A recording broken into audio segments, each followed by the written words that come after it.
विद्यार्थियों, आज का जो कंटेंट है वो हमारा मनी से होने वाली जो बुराइयां हैं या उसके ड्रॉबैक्स हैं, या हम यूँ कह सकते हैं कि उससे संभावित खतरे क्या हो सकते हैं, उस पर हम चर्चा करेंगे।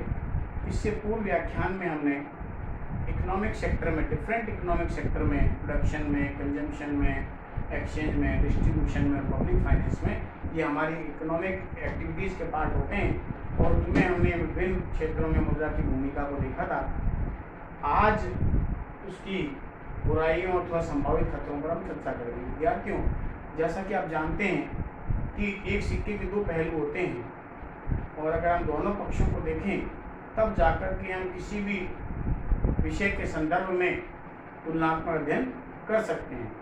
जैसा कि मैंने मैथ्यू में बताया था कि बड़े बड़े बैंकिंग विशेषज्ञों ने, विद्वानों ने लिखा है उसके महत्व को स्पष्ट करते हुए कि मुद्रा वह धुरी है जिसके चारों ओर अर्थतंत्र चक्कर लगाता है। और वर्तमान वैश्वीकरण के युग में अगर देखें तो मुद्रा के बिना हम अपने जीवन की कल्पना भी नहीं कर सकते। ना हम कल्पना कर सकते हैं, ना सरकार कल्पना कर सकती है। कोई भी व्यक्ति, कोई भी क्षेत्र, उत्पादन का क्षेत्र हो, उपभोग का क्षेत्र हो, वितरण का क्षेत्र हो या राजस्व का क्षेत्र हो, हम मुद्रा के बिना कल्पना नहीं कर सकते। राष्ट्रीय व्यापार, अंतर्राष्ट्रीय व्यापार, विदेशी मुद्रा, विदेशी विनिमय दर का निर्धारण, आंतरिक व्यापार, जितना भी सारा जुड़ा हुआ क्षेत्र है, सरकार के बजट संबंधी कार्य, वित्त संबंधी कार्य, करारोपण संबंधी कार्य, वो सभी के सभी मुद्रा पर आधारित हैं। लेकिन उसके बावजूद भी हम मुद्रा के कुछ संभावित खतरे अथवा उसकी बुराइयां देख सकते हैं। विभिन्न विद्वानों ने समय समय पर मुद्रा के कुछ दोषों को इस प्रकार से बताया है। एक विद्वान कहते हैं कि मनी इज ए वैल्यूएबल, मतलब मुद्रा बहुत अमूल्य है, एक बहुत बड़ी खोज कही जा सकती है मुद्रा को, लेकिन क्या है, दो डेंजरस इन्वेंशन, लेकिन यह एक खतरनाक आविष्कार है। देखिए, दोनों चीजें यहाँ पर विद्वान कह रहे हैं कि मुद्रा एक जो है बहुत ही मूल्यवान है, उसके बिना हम विकास की कल्पना नहीं कर सकते। बार्टर सिस्टम में जो कठिनाइयाँ थी, जो दोष थे, उसको दूर करने में मुद्रा का योगदान रहा है, लेकिन उसके बावजूद ये कहा गया है it is a dangerous invention है, एक खतरनाक जो है इसकी जो है वो आविष्कार माना जाता है। अगले विद्वान कहते हैं money is a good servant, जो है मुद्रा एक जो है अच्छा सेवक है, बट ए बैड मास्टर, लेकिन एक बुरा स्वामी है। यानी जब सेवक के रूप में अगर मुद्रा को आप देखेंगे कि जैसा हम कहें कि वो कार्य करता है तो ठीक है, लेकिन जब वो मालिक के रूप में कार्य करने लग जाएगी तो मालिक जो होता है वो अलग प्रकार से करता है, उसके राइट्स जो है सर्वेंट की तुलना में ज़्यादा होते हैं। इसलिए अगर उसको मालिक के रूप में देखें तो मुद्रा जो है बहुत बुरी मानी जाती है। अगर इसको नौकर के रूप में देखें तो वह बहुत ही अच्छी मानी जाती है। और एक अर्थशास्त्री कहते हैं मनी इज एसेंशियल इविल है, मतलब मुद्रा एक आवश्यक बुराई है। मतलब उसको इतना ज़्यादा क्रिटिसाइज किया गया है मनी को कि मुद्रा जो है वो एक बुराई के रूप में देखी जाती है। अगर हम मुद्रा के दोषों को या उससे उत्पन्न होने वाले संभावित खतरों को देखें तो हम इसे 3 भागों में अलग अलग वर्गीकृत करके कर सकते हैं। जिस प्रकार से हमने मुद्रा के महत्व को विभिन्न क्षेत्रों में देखा था, जैसे इकोनॉमिक सेक्टर में देखा था, सोशल सेक्टर में देखा था, पॉलिटिकल सेक्टर में देखा था, वैसे ही इसके दोषों को भी हम डिफरेंट पार्ट्स में अलग अलग भागों में वर्गीकृत करके इस प्रकार से स्पष्ट कर सकते हैं। सबसे पहला हमारा आता है इकोनॉमिक इविल्स ऑफ मनी, मुद्रा की आर्थिक बुराइयां क्या है। देखिए, जैसा कि हम कहते हैं मुद्रा को जब इकोनॉमिक शब्द से जोड़ते हैं तो उसका महत्व बहुत ज़्यादा होता है। वो प्रोडक्शन में, वो कंजम्पशन में, वो एक्सचेंज में, वो डिस्ट्रीब्यूशन में, वो पब्लिक फाइनेंस में। Money play very significant role in the different economic sector. कोई भी इकोनॉमी हो, चाहे वो कैपिटलिस्ट इकोनॉमी हो, चाहे वो सोशलिस्ट इकोनॉमी हो, चाहे वे मिक्स्ड इकोनॉमी हो, उसका रोल जो है वो समान रहता है। उसका जो भूमिका है वो बहुत ही महत्वपूर्ण रहती है। लेकिन अगर उसके आर्थिक दोषों को देखें तो मुद्रा बहुत सारे इकोनॉमिक इविल्स को भी डेवलप करती है।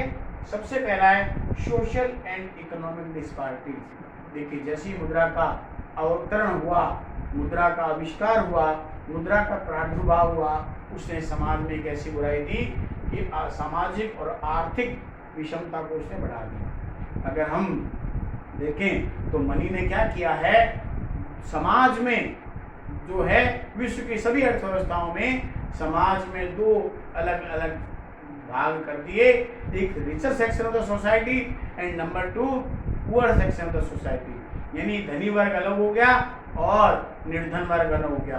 कारण ये हुआ उसमें दोनों के बीच में गैप बढ़ता गया। आज आप देखिए टाटा, बिरला, अंबानी जिनके अरबों की संपत्तियां हैं, वो प्रतिवर्ष करोड़ों और अरबों रुपए के लाभ कमा रहे हैं, बड़ी बड़ी लग्जरी को अवेल कर रहे हैं, और उसी स्टेट में अगर हम देखें, उसी भारत में अगर देखें तो ऐसे ऐसे लोग हैं जो पटरियों पर सोने के लिए मजबूर हैं, झुग्गी झोंपड़ियों में रहने के लिए मजबूर है। उनके लिए ना तो रहने के लिए छत है, ना खाने के लिए पर्याप्त भोजन है, ना उनके पास आय के साधन हैं। तो इसके कारण समाज में दो अंग हो गए, सामाजिक विषमता भी बढ़ी, एक गरीब तबका हो गया, धनी तबका हो गया। दूसरा आर्थिक विषमता बढ़ी है, पूंजी कुछ ही लोगों के हाथों में सिमट कर हो रही है, धनी और धनी होता जा रहा है, गरीब और गरीब होता जा रहा है। इसलिए मुद्रा ने सामाजिक और आर्थिक विषमता को बढ़ावा देने में अपनी महत्वपूर्ण भूमिका निभाई है। नंबर 2, कंसंट्रेशन ऑफ फैक्टर्स, साधनों का केंद्रीकरण करने में। आप देखिए आज जिनके पास पूंजी ज्यादा है उनके पास समाज के सभी साधन अधिक मात्रा में हैं। अगर आप तुलना करें टाटा कंपनी की, अंबानी कंपनी की, रिलायंस कंपनी की, तो आप देखेंगे उनके पास देश के संसाधनों का एक बहुत बड़ा भाग उनके पास है। क्यों? क्योंकि पूंजी का एक बहुत बड़ा भाग उनके पास है। तो समाज के जो चुनिंदा जो लोग हैं, चुनिंदा जो धनाढ्य लोग हैं, पूंजीपति वर्ग के लोग हैं, उन्होंने समाज के संसाधनों को जो है वो एक तरफ से इकट्ठा कर लिया है। क्यों? क्योंकि उनके पास में अधिक मात्रा में पूंजी होने के कारण से वो उनको अधिक मात्रा में संग्रहित कर पाए हैं। नंबर 3, ओवर कैपिटलाइजेशन, इसको बोलते हैं अति पूंजीकरण। देखिए वित्तीय प्रबंध में आपने पढ़ा होगा कि ओवर कैपिटलाइजेशन का मतलब होता है कि पूंजी जितनी चाहिए उत्पादन के क्षेत्र के लिए उससे ज़्यादा लगा देना। मुद्रा में ये बुराई हुई है कि इसने जो है अति पूंजीकरण को बढ़ावा दिया है, और अति पूंजीकरण का सीधा संबंध अति उत्पादन से होता है।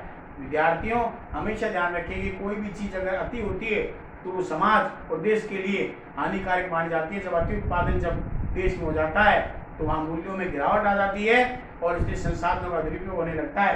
तो ऐसी स्थिति में जितने भी पूंजीपति वर्ग है वो अधिक धन कमाने के लिए, अधिक लाभ कमाने के लिए ओवर कैपिटलाइजेशन अपने इंडस्ट्रीज में कर देते हैं, जिसके दुष्परिणाम जो है वो समाज को, व्यक्ति को और उपभोक्ता को और देश को उठाने पड़ते हैं।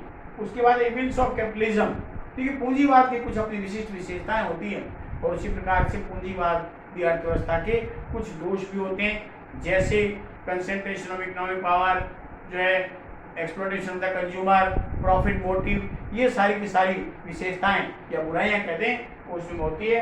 तो पूंजीवाद संबंधी दोष उत्पन्न करने में मुद्रा की बहुत बड़ी भूमिका रही है। फिर है problem of the trade cycle, व्यापार चक्र। व्यापार चक्र का मतलब होता है व्यापार अर्थव्यवस्था में व्यापार में तेजी मंदी के दौरान है। मुद्रा के आविष्कार के बाद ये स्थिति उत्पन्न होने लगी कि अर्थव्यवस्था में फ्लक्चुएशन आने लग गए, तेजी मंदी के जो दौर आने लगे, और उसने ट्रेड साइकिल्स को बढ़ावा दिया है। और जब व्यापार चक्र जो है, व्यापार चक्र से संबंधित जो दोष हैं, तेजी और मंदी आना, मंदी के अपने दुष्प्रभाव होते हैं, तेजी के अपने दुष्प्रभाव होते हैं, उसको बढ़ावा मिला है। फिर इनस्टेबिलिटी इन प्राइस, जब देश में ट्रेड साइकिल आए हैं मुद्रा के कारण से, तो अर्थव्यवस्था अस्थिर बनी है, मूल्यों में स्थिरता आ गई है, मूल्यों में स्टेबिलिटी का अभाव हो गया है, और उसके कारण से एक प्रकार हम ये कह सकते हैं जब मूल्य स्वतंत्र हो गए हैं, सरकार के द्वारा उसमें किसी प्रकार का इंटरफेरेंस नहीं किया जा रहा है, इनस्टेबिलिटी का जो नुकसान है वो वहाँ के लोगों को और समाज के लोगों को जो है वो उठाना पड़ता है। तो these are the various economic evils of the money. Number 2, social evil of the money. Money केवल आर्थिक बुराइयां उत्पन्न नहीं करती, बल्कि समाज में बहुत सारी बुराइयों को उत्पन्न कर देती है। सबसे पहला है ये है मॉकरी ऑफ द डेमोक्रेसी, यानी मुद्रा ने प्रजातंत्र का मजाक बनाया है। भारत विश्व का सबसे बड़ा प्रजातांत्रिक देश है, जहाँ पर हमारे को वोटिंग राइट्स है, हमारे द्वारा चुने हुए प्रतिनिधि जो है लोकसभा में, राज्यसभा में, विधानसभा में, विधान परिषद में, यहाँ तक कि ग्रामीण जो सरकारें हैं जो है वहाँ तक हमारे द्वारा चुने प्रतिनिधि आते हैं। लेकिन मुद्रा ने जो है प्रजातंत्र का मजाक उड़ाया है। अब प्रजातंत्र बनाया नहीं जाता, बल्कि प्रजातंत्र बड़े बड़े राजनीतिक द्वारा खरीदा जाता है, यानी उन वोटिंग को, लोगों के वोटिंग राइट्स को क्रय कर लिया जाता है, मुद्रा के माध्यम से उनको पैसा दिया जाता है। इसलिए जो वास्तव में सही मायने में जो सरकार चुन के आनी चाहिए, सही मायने में एक जनप्रतिनिधि चुनकर आना चाहिए, वो नहीं आ पाता और उसने प्रजातंत्र का मजाक उड़ाया। नंबर 2 है पॉलिटिकल करप्शन। मुद्रा ने आप देखिए आए दिन की घोटाले आप देख रहे हैं। रोजाना की जब जब नई सरकारें बनती है, जो भी 5 वर्ष की सरकार रहती है, चाहे वो स्टेट गवर्नमेंट है चाहे वो सेंट्रल गवर्नमेंट है, उनके साथ में कहीं ना कहीं इस प्रकार का घोटाला परछाई की तरह लगा ही रहता है। हर बार जो है कोई ना कोई सरकार को सबसे बड़ा कार्य यही है कि जो भी नेता जो कि करोड़ों रुपए अपने चुनाव में खर्च करते हैं, उसकी भरपाई करने के लिए वो क्या करते हैं, भ्रष्टाचार का सहारा लेते हैं। किसी भी कंपनी को गलत तरीके से लाइसेंस दिलवा देना, गलत तरीके से कार्य कर देना, इस प्रकार से पॉलिटिकल करप्शन को बढ़ावा मिलता है, जो कि देश और समाज के लिए अहितकर माना जाता है। Number promotion of the illegal activities, यानी अनैतिक गतिविधियों को बढ़ावा मिलना। आपने देखा है लगातार जो व्यापारी वर्ग है वो सरकार के अधीन होते हैं, और ऐसी स्थिति में मुद्रा ने जो है क्या किया है, अनैतिक गतिविधियों को बढ़ावा दिया। बड़े बड़े जो व्यापारी लोग हैं जो कि बड़े चंदा देते हैं सरकार को चुनाव लड़ने के लिए, और उस पैसे को वापस रिकवरी करने के लिए क्या करते हैं, मनचाहे तरीके से टैक्स में चोरी करना, बिना बिल का माल मंगवाना, कालाबाजारी करना, इस प्रकार के कार्य करते हैं ताकि वे अपने दिए गए चंदे की भरपाई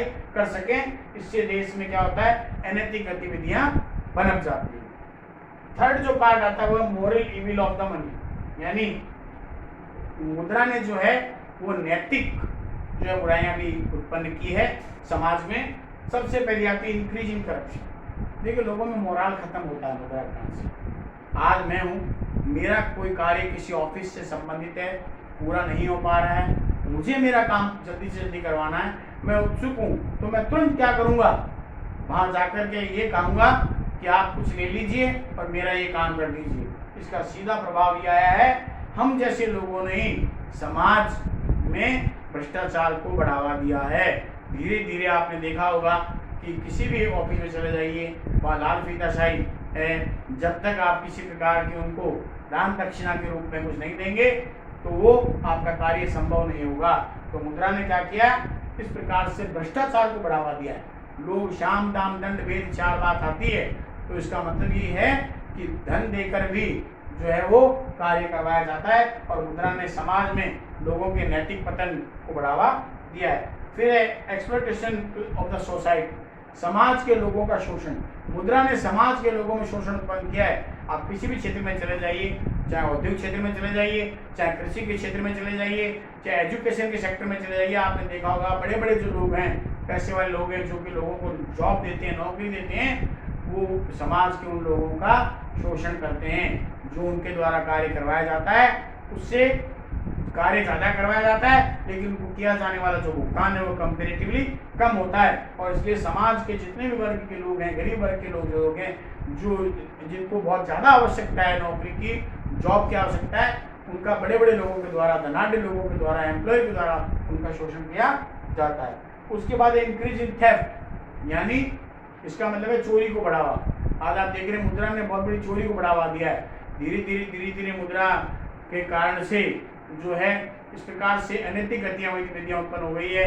लोगों को जब समाज में आक्रोश बढ़ जाता है, उन्हें रोजगार नहीं मिल पाता, तो वो गलत तरीकों को अपनाते हैं, करप्शन को अपनाते हैं, भ्रष्टाचार को अपनाते हैं, वो चोरी जैसी अनैतिक गतिविधियों करना शुरू कर देते हैं। लेडीज के संदर्भ में देखें तो लेडीज अपना पेट पालने के लिए, भरण पोषण करने के लिए जो है अनैतिक गतिविधियाँ, वेश्यावृत्ति जैसे को उसका सारा जो है उनके द्वारा लिया जाता है। तो अनैतिक गतिविधियों को बढ़ावा देने में भी मुद्रा ने अपनी जो है वो महत्वपूर्ण भूमिका निभाई है। तो इस प्रकार हम ये कह सकते हैं कि मुद्रा का न केवल आर्थिक क्षेत्र में महत्व है, बल्कि विभिन्न प्रकार के आर्थिक क्षेत्रों में, सामाजिक क्षेत्रों में या नैतिक क्षेत्र में भी जो है बुराइयां अथवा संभावित खतरे दिए जा सकते हैं। इसका तात्पर्य यह नहीं है कि मुद्रा समाज के लिए पूर्ण रूप से हानिकारक है। मुद्रा देश के लिए पूर्ण रूप से हानिकारक नहीं। मुद्रा एक आधुनिक युग का एक ऐसा आविष्कार है जिसने देश की प्रगति को एक नया आयाम दिया है, वस्तु विनिमय प्रणाली से उत्पन्न दोषों को समाप्त किया है और अर्थतंत्र को सक्रिय रूप से चलाने में मुद्रा की महत्वपूर्ण भूमिका है। बस इस बात का ध्यान रखना है कि इसका जो उपयोग है वो बड़े ही सावधानी पूर्वक किया जाना चाहिए। धन्यवाद।